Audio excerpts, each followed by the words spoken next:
Micro SD cards are nearly a mandatory accessory, one that everyone should have, or should already have for that matter. But there's all sorts of questions surrounding what type of micro SD cards you should get for your Steam Deck, questions that today I'll be answering.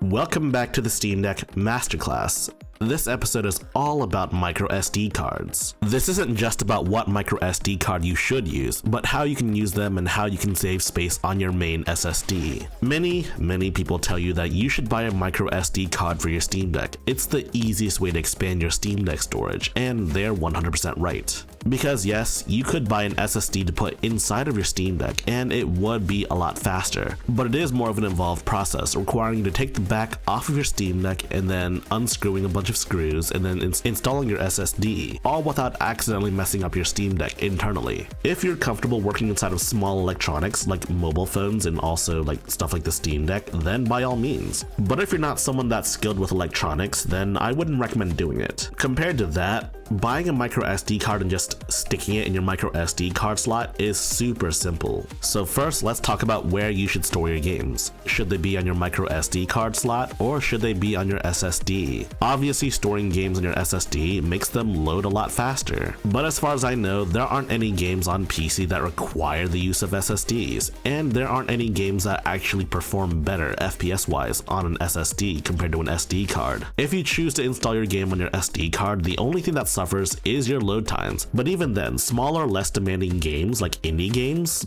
I don't really notice any difference in loading time between SD cards and SSD. I'm sure they're there, but they're not so noticeable that it gets annoying, unlike, if I put Cyberpunk on my SD card. So before we talk about what micro SD cards you should be using, if you like this video or any other videos I make, please like and subscribe and share with all of your friends. Spreading the good gospel of high-tech lowlife really lets the YouTube algorithm know that I'm doing well. So first, let's talk about what micro SD cards you should buy. First and foremost, you should buy a micro SD card from a reputable brand. Something like Samsung or SanDisk is recommended. Basically, as long as you don't buy micro SD cards from literal no-name brands or random like Chinese sounding brands, you should be good to go. I'll give some specific recommendations later though. Second, you should buy as much storage as you can afford, but you should also do the math carefully. Sometimes buying two 512GB micro SD cards is cheaper than buying a whole terabyte micro SD card. But having multiple micro SD cards comes with the caveat of having to swap them every now and then every time you want to play specific titles. So for that, I would just recommend buying the biggest micro SD card you can, again from a reputable brand. And finally, for the Steam Deck, I would recommend buying UHS 1 A2 cards. Compared to A1 cards, these have the additional benefit of having faster write speeds, meaning games will download faster on your micro SD card or transfer faster as a result. There are quite a few that are pretty good and I can recommend, but there's one that I would be wary of. Also, do not buy UHS 2 cards for your Steam Deck. Yes, UHS 2 cards do actually exist, and yes, they're significantly faster than UHS 1 cards, but the micro SD card reader on the Steam Deck can't handle UHS 2 speeds. Not to mention, they don't have that much storage. The biggest one I've seen is 256GB, and they're prohibitively expensive, a lot more expensive than UHS 1 cards. So generally speaking, there are 5 cards that I recommend, depending on what kind of budget you have. If you need a lot of cheap storage, I recommend getting the SanDisk Ultra. It has slower write speeds, so games do download a little slower to your Steam Deck, but it has a lot of storage and it's more affordable. Samsung also has some really good SD cards, the Evo Selects, but the only issue is they don't go up to 1TB. And of course, the 2 micro SD cards I consider to be at the top are the SanDisk Extremes and the Sabrent Rocket micro SD card. These two hang around the same price points, and honestly, I would just get whatever's cheaper at the time. Sometimes one or the other will go on sale, so do your due diligence and buy the one that you need. That said, there is one micro SD card that I recommend avoiding. It's called the Llexar Play. On paper, it sounds like a pretty good price point and a pretty good deal, and it's from a real reputable brand, Llexar. But I've had some problems with this micro SD card myself. The first problem is that it's just a little too thick. It gets stuck in your Steam Deck and it gets really annoying to deal with. It also gets really hot, like unreasonably hot when in use. Yes, micro SD cards do get hot, but this Llexar one feels like it's burning my skin when I touch it while it's in use. It also comes with the added detriment of slowing down when it gets hot because, the card is literally thermal throttling. It's the worst legitimate SD card card I've ever used. Lexar has some other microSD cards that sound better, but honestly, I really can't vet the other microSD card that they offer.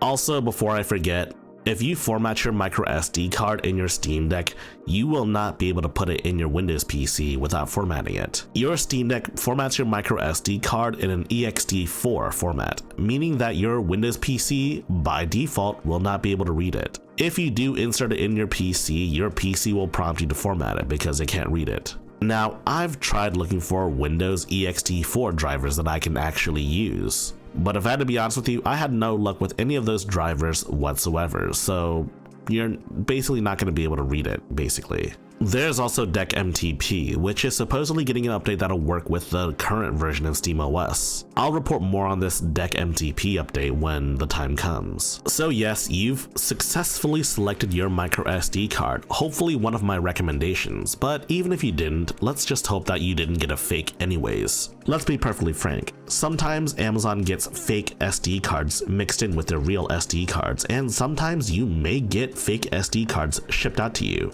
So the threat of getting a fake is why I don't recommend buying an SD card until after you've received your Steam Deck. That way you can test it out immediately. When the Steam Deck formats your microSD card for use with the Steam Deck itself, it also checks to see if your microSD card is actually real, if you're actually getting what you're advertised. If the Steam Deck checks the microSD card and it fails the check, then you probably want to get a replacement. Once you've confirmed your microSD card works as expected, then you're good to go. So you've been using your microSD card for a bit, but you notice that whenever you install games to your microSD card, your SSD also gets filled anyways, even if, say, you never install games on your SSD.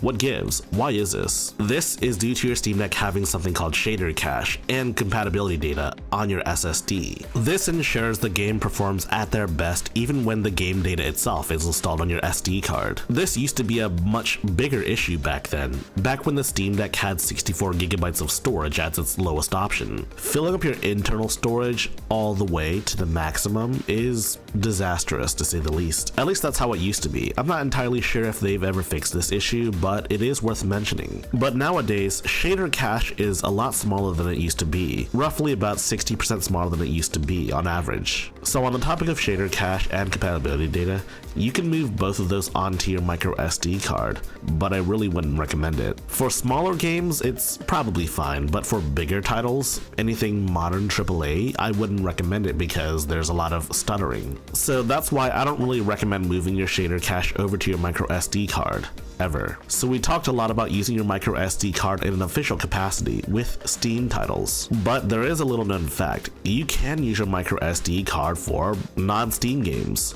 How, you might ask? Well, I'll tell you how. One particular example is EmuDeck. For those not in the know, EmuDeck helps set up emulators fairly easily. You do have the option of installing the entirety of EmuDeck onto your microSD card. The ROMs, emulators, everything. You can also store non-Steam games on your microSD card. It really depends on what type of non-Steam games you're installing. Like Hero Games Launcher is configured to recognize your microSD card provided it was formatted correctly. You can choose to install your GOG, Amazon, and Epic games onto your microSD card if so desired. You can even sort of configure it like Steam, where your compatibility data and your shader cache resides in your SSD. Lutris also provides such a luxury as well.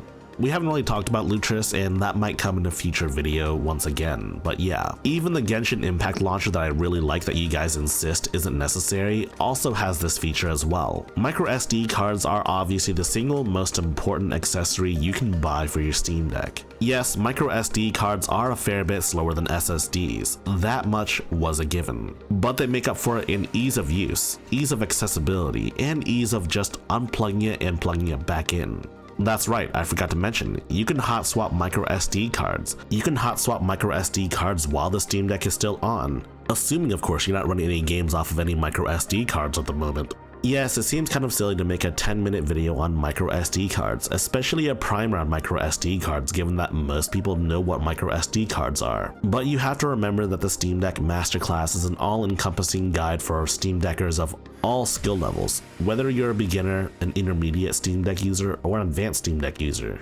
And besides, while you guys don't really think a lot about your microSD cards, they are in fact very important. If you like this video, please press the like button and check out our other videos, and if you like those other videos as well, be sure to press the subscribe button and share the good gospel of high-tech lowlife with your friends. Furthermore, we have a community Discord for enlightened individuals such as you. And if you wish to further support high-tech lowlife, be sure to check out our Patreon page. Links in the description.